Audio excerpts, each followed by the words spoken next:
নমস্কার বন্ধুরা, আমি শ্রাবণী। আজ আবার চলে এসেছি আমার ছোট্ট একটি ব্লগ নিয়ে। জানোই তো, আমরা আগের ব্লগে দেখেছো আমরা এই মুহূর্তে আছি পুরীতে। আর পুরীতে আজকে আমাদের সেকেন্ড ডে। সূর্য ওঠা দেখতে এসেছি, কিন্তু আকাশটা বড্ডই মেঘে ঢাকা, একদমই দেখতে পেলাম না তাই সূর্য। তো সকালবেলা তাই চলে আসছি সমুদ্রের ধারটা একটু ঘুরে। দেখতেই পাচ্ছ রাস্তা দিয়ে উটগুলো কি সুন্দর আসছে। ওরা সমুদ্রের তীরে সারা দিনটা থাকে। যাই হোক, এখানে দেখতে পাচ্ছ আজ সোমবার আর প্রচুর পুণ্যার্থী। সবাই লাল হলুদ পোশাক পরা, ম্যাক্সিমাম অনেকের গেরুয়া পোশাক পরা, সবাই আজকে বাবার মাথায় জল ঢালবে, সেজন্যই বোধহয় এমনটা পোশাক পরে আছে। তো তারা সমুদ্রে সকাল সকাল স্নান করতে চলে এসেছে, তারপরে হয়তো গিয়ে ঠাকুরের মাথায় জল ঢালবে। তো হ্যাঁ, আমরাও কিন্তু করছি। শ্রাবণ মাসের প্রথম সোমবার আমাদেরও খুব ইচ্ছা বাবার মাথায় জল ঢালবো। তো চলো এবার হোটেলে ফিরি। তো আমি বলেছিলাম আমরা আগের দিন হোটেলটা চেঞ্জ করেছি, তো আমরা আজকে এসেছি কিন্তু ভারত সেবাশ্রমে। আর ভারত সেবাশ্রমের এই ভিআইপি অনেকগুলোই রুম আছে, সামনে আছে, পেছন দিকটায় আছে অনেকগুলো রুম।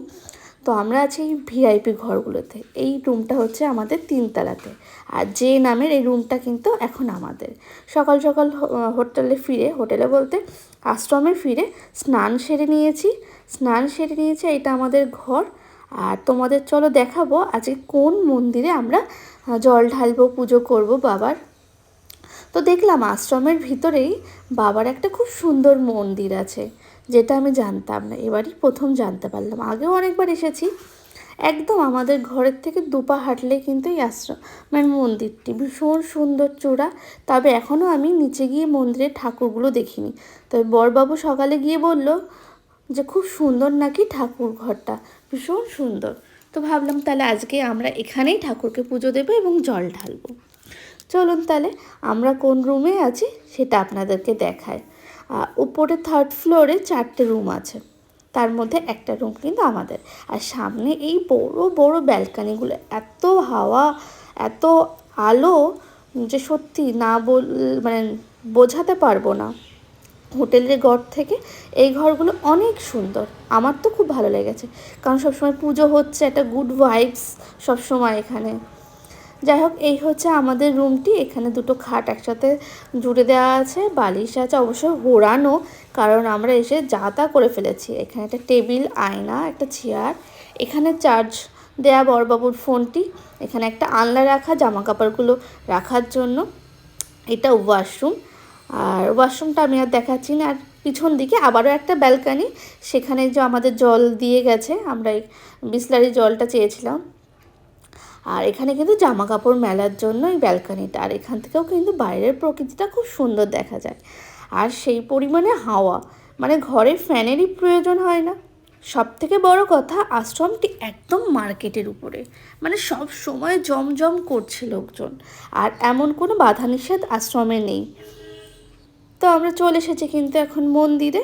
চলুন তাহলে এই সেই মন্দিরটা আপনাদেরকে একটু দেখিয়ে দিচ্ছি। মন্দিরের বাইরেটা এটা।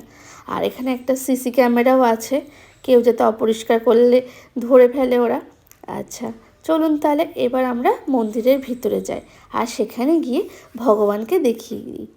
তো ওখানে আছেন মহারাজজি, যিনি এই মন্দিরের দায়িত্বে আছেন। উনি বললেন যে ভিতরে ঘটি আছে, সেখান থেকে জল নিয়ে আসতে। আর যেখানে ভোলে বাবা থাকবে তার নন্দীতে তো সেখানে থাকবেই বলুন। হ্যাঁ, এখানে একটা নন্দীদেব আছেন। আর এই হচ্ছে মন্দিরটি। মন্দিরের বাইরে ঠাকুরের বিভিন্ন রকমের রূপ এখানে তুলে ধরা আছে সুন্দর। ওখানে যেমন দেখলাম পরশুরাম। এই হচ্ছে মন্দিরটি। এটা মূলত শিব মন্দির, তবে ভিতরে অনেক রকম ঠাকুরই কিন্তু আছে। আর দেখুন, শিবলিঙ্গে কিন্তু সকাল থেকেই পুজো হচ্ছে, যার ফলে এত ফুল, এত হলুদ। এখানকার পুজোর নিয়মটা একটু আলাদা হলেও, আমরা যেমন ঠাকুরকে চন্দন মাখাই, এরা তেমন দেখি ঠাকুরকে একটু হলুদও মাখায়। যাই হোক, আমিও জল নিয়ে আসলাম, নিয়ে এসে ঠাকুরের মাথায় ঢালছি। কিন্তু শ্রাবণ মাসের প্রথম সোমবার একটু পুজো না করলে হয় বলুন? নতুন জীবন শুরু করেছি আমরা, ভগবানের থেকে আশীর্বাদ তো চেয়ে নিতেই হবে বলুন। শুধু আমরা কেন, আমার প্রোফাইলে যারা যারা এই ভিডিওটি দেখছেন তারা সবাই কিন্তু ভগবানের কাছ থেকে আশীর্বাদ চেয়ে নিন। সবার মনের ইচ্ছা ঈশ্বর পূরণ করবে। আমার জল ঢালা তো হয়েই গেছে, এবার কিন্তু জল ঢালছে বরবাবু। তারপরে ওখানেই রাখা ছিল বেলপাতা, ফুল, যে যার মতো করে তার মনের যা যা ইচ্ছা সেভাবেই কিন্তু সে পুজো দিতে পারে, কোনো বাধা নিষেধ নেই। তবে মহারাজজি মাঝে মাঝে নিয়মগুলো বলে দিচ্ছেন, আর উনি পাশে দাঁড়িয়ে ক্রমাগত এই মন্ত্র উচ্চারণ করছেন ভীষণ সুন্দরভাবে।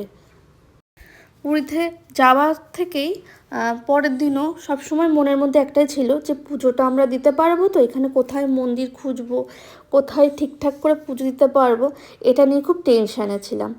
কোথায় ভোগ খেতে পারবো বা একদম প্রপারলি নিরামিষ খেতে পারবো। হোটেলগুলোতে তো প্রপারলি নিরামিষ পাওয়া যায় না বলুন, যতই ওরা বলুক নিরামিষ খাবার, ঠিক আশের সাথে হয়তো টাচ হয়ে যায় বা কিছু একটা রকম। তো সেই জন্য আমরা এই আশ্রমে এসেছি, যে এই আশ্রমে থাকবো এবং এখানের ভোগ খাবো আজকে সোমবার, নিরামিষটা প্রপারলি খেতে পারবো আর ঠাকুরের পুজো দিতে পারবো। আজকের ব্লগটা আমি এখানেই শেষ করছি। কেমন লাগলো কমেন্টে জানাতে ভুলবেন না, বাকিটা কিন্তু পরে